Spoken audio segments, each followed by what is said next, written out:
सकाळी उठून ब्रह्मांड नायकाला नमस्कार केला आणि कुडकुडत्या थंडीत मस्त जॉगिंग करून आलो. नंतर आम्ही कसा पकवाज वाजवला बघा. नंतर श्री रामचरितमानस वाचायला घेतलं. त्यात भगवान शिव म्हणतात, जी वेदांनी अनेक साधने सांगितली आहेत, हे भवानी त्या सर्वांचे फल हरिभक्ती हेच आहे. बब्बू बब्बू, मला पण देते ते बिस्किट खायला. पप्पा पप्पा, हे तुमच्या मुलांचं आहे ना, तुम्ही नका खाऊ ना, मी तुझी आहे ना. काय चाललंय तुमचं? अगं ती मला बिस्किट द्यायला झाली. काय तुम्ही लेकराचं बिस्किट मागताय? अगं ते माझ्या लहानपणीच्या आवडीचं बिस्किट आहे.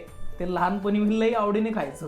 ती मला एक पण द्यायला झाली. पप्पा, हे नकट आहे, तुम्ही नका खाऊ.